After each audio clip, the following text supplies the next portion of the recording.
Hello, everybody. Welcome to the Paul Altman Show. I am your host, Paul Altman. Yours truly.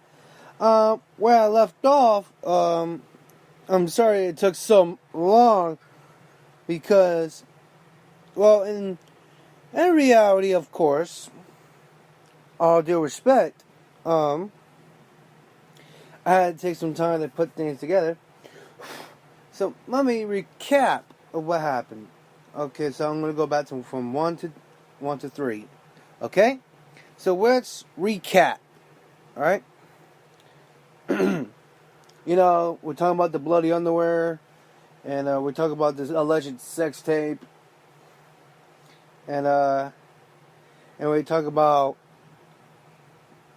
And we also, touch bases on, this alleged child pornography that James Safechuck alleges that Michael showed him child pornography. But there's a different way of scenarios. Okay, in this civil suit against the estate, Wade Robson... No, I'll take that back. It's James Safechuck that said that Jackson showed him child pornography, movies in which children were masturbating. Which I did talk about that in some sense, it's kind of odd, but okay. So, now since we got everything covered, I might as well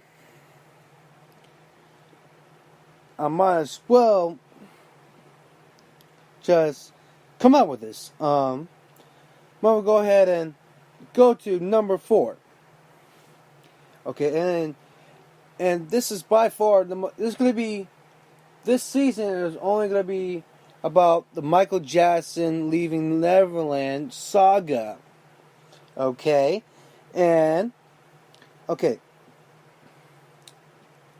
in Leaving Neverland, Wade talks about that he had to testify in 2005 by putting, and this is according to the Michael Jackson allegations, in which they are, in my book, the most incredible and reliable resources that this Michael Jackson community, not just that, but also in some logical sense. So, let me break this down, okay? And this is what Wade said. And this is what it says. It says Jackson's children as the motivation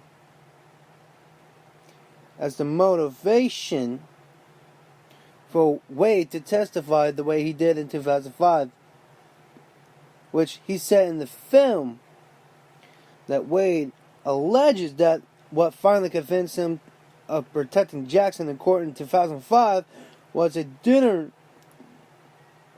that they had before Wade's testimony, where Jackson looked very sick and Wade felt sorry for his children and was worried for them that they would be left without a parent if Jackson went to jail. Interesting. But we all know, if we all know this, that if we've seen the film, how he drastically, in a drastic tone, was this. And he says this in a dramatic tone where he attempts to seem compassion for Jackson's children.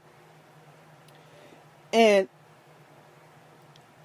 this is the most striking thing, is that, first off, if you claim to have compassion for Michael's kids, and you don't want nothing to do with them now, but yet, in the text messages that were shown on Twitter by Taj Jackson, and Taj Jackson is also a child sex abuse survivor, which strikes me and totally in shock about, because no one knew about it. So Okay, so I'm gonna get right back into why this is a little bit confusing. But it was kind of different in his civil lawsuit against the state, in which his complaint was that this was never mentioned as a motive for him to testify the way he did. There are his reasons why Jackson's allegedly, and I don't think I'm exaggerating a little bit. There was a reason why, allegedly, Michael role-playing him on the phone and him not understanding that he was abused. Which I thought that was the most bullshit things that I have ever heard. and here's the transcripts from that civil lawsuit. Okay. In 2005, Michael Jackson was tried in Santa Barbara for child sex abuse, among other counts. Plaintiff was subpoenaed to testify. And this is where I'm going to stop. Is that no one forced him to testify. Nobody, not even from Michael's lawyers or nothing like that. And as a matter of fact, he volunteered himself. Not only that, but also his sister Chantel and his mother Joy. In which, if you didn't know that, then you must be living under a rock. Because, let's be honest, it's kind of a different story. And don't just take my words for it. If you want to know about the court case, get in contact with Scott Ross, who is the private investigator for Michael's attorney in the 2005 trial, Thomas Mesereau. And he can tell you point blank the honest truth. And he did not force Robson to testify. And that's among other things. Let's see what else. Michael Jackson continued, and this is according to the transcripts in the civil suit. Michael Jackson continued to call him constantly and perform similar role playing as he did with the plaintiff during the Chandler investigation, telling the plaintiff, "They are making up these lies about you and me, saying that we did all these disgusting sexual things. They are trying to take us down, take away my power and money, take away our careers. We can't let them do this. We have to fight them together." And this is according to the plaintiff's state of mind, was the same when he testified. When he testified in the connection with the Chandler investigation in 1993. Plaintiff had completely, and this is, I'm not exaggerating because it's in the transcripts during the civil suit, which is still pending. Compartmentalized those events as separate from the unrelated to the rest of his life, and did not believe or understand that he had been sexually abused. Which I'm going to have to say that that's false, because everybody knows is that, including the Michael fans and the Michael Jackson community, is that Wade knew what sexual abuse was. Even at that age. Even when he was 14. He knew what sexual abuse was. So, let's not go there, Robson. And, what else is there? Okay.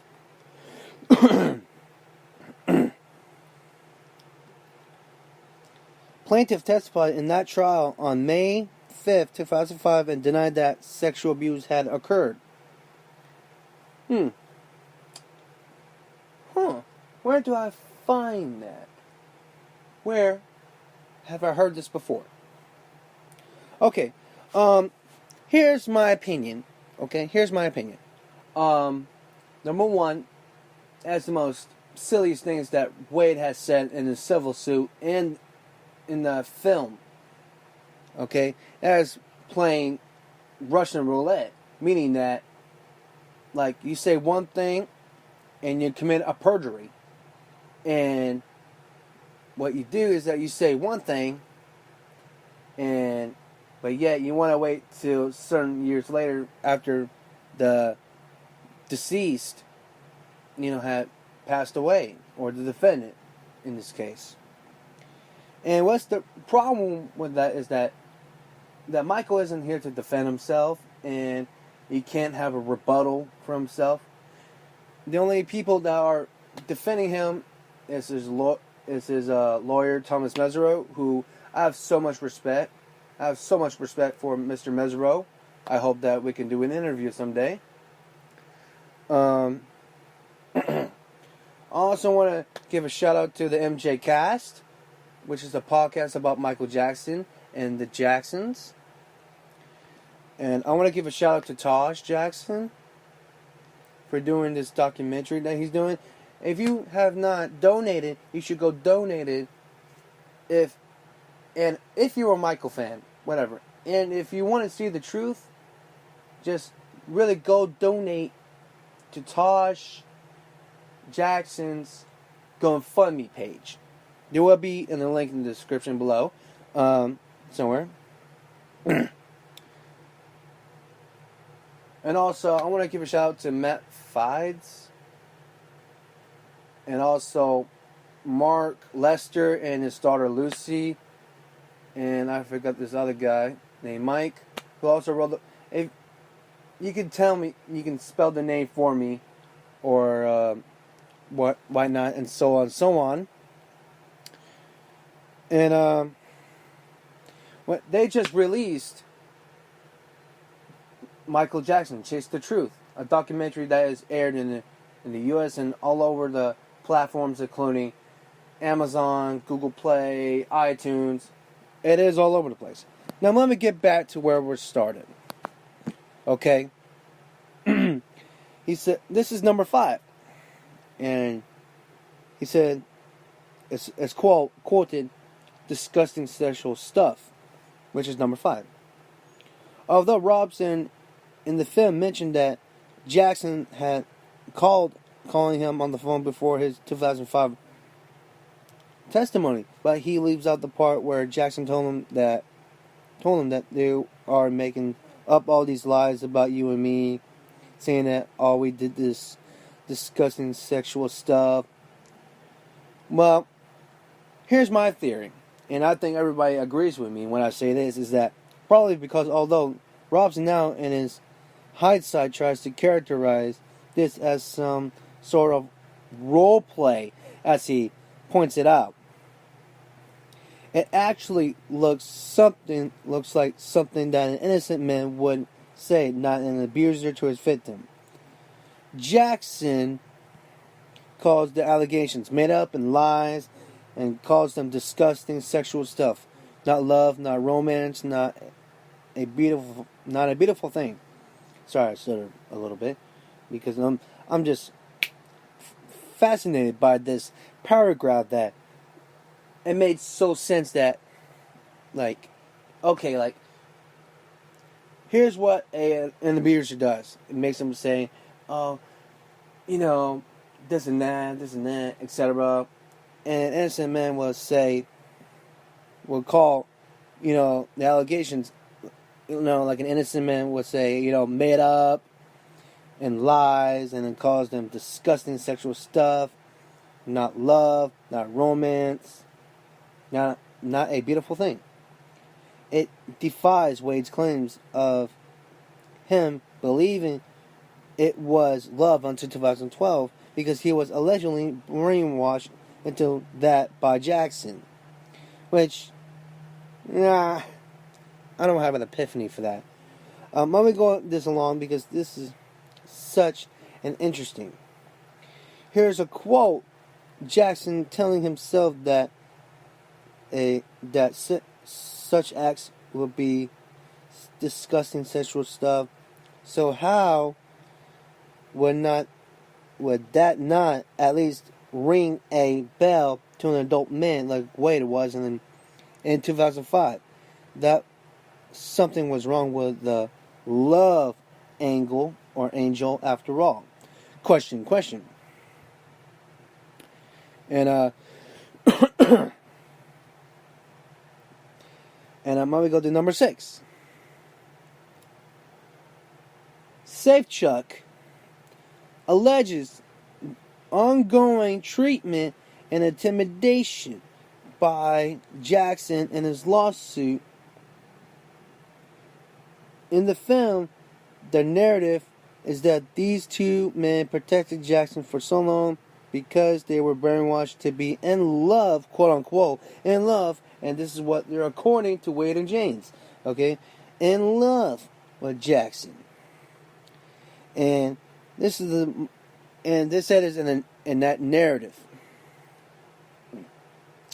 For example, in Safechuck's complaint, there is also a strong narrative of alleged constant intimidation and threats by Jackson. Now, I know Michael. I met Michael, and he never struck me as a guy that makes intimidation and threats. And this is where James is a complete bullshitter. Okay, that I can say for sure. Okay. Moving along. In a declaration, he claims that Jackson constantly checked on him over the years by calling him once or twice a year and reminding him to keep his mouth shut or else his life will be over. And why would you say that, etc.? Why would you make up certain details that it just don't make any sense? Okay, it just don't make any sense at all. All right. What else? I know there was something pinpointed. I know. I think I found something. Okay, and I think you guys would agree. For this now, and just to be reminding you, for this argument and to get around the statutes of limitations, Safechuck needed to establish ongoing threats and intimidation by Jackson, so he filed a declaration alleged threats, intimidation by Jackson. Although the exact nature of it remains vague. Yes, during the entire time I knew, he continued to intimidate and threaten me in a manner that can describe as a suitable only sense that he did not threaten actual physical violence, but his intimidations and threats were no less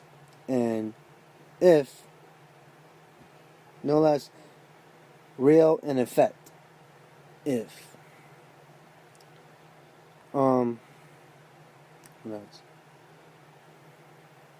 What else? Let's see.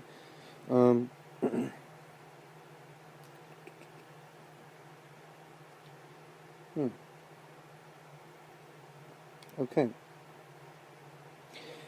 According to not Wade, but James, he says, he told me over and over again that my life would be finished if anyone found out about what and this is his words, we had done, and I believed him. I had no reason not to, because he trained me to believe that I had no reason to doubt or question what he said. And because of who Michael, that's when he's referring to Michael, was his power, his iconic status around the world, his fame and fortune. Okay, that sounds vague, okay? I'm going to try to wrap this up by making an opinion. Not only that, but my epiphany is that there is so much silliness that goes on. It just goes on and on. It just don't get any better. So I'm going to close this up with, with the fact that if you know that one of your loved ones was being sexually abused, don't stay silent. Speak up. Go tell an adult. Go tell your parents. If they don't believe you, go to authorities. That's all I gotta say. So I'm gonna close this by saying, thank you so much. Much love. Like Michael would have said, much love. LOVE. Thank you and God bless you.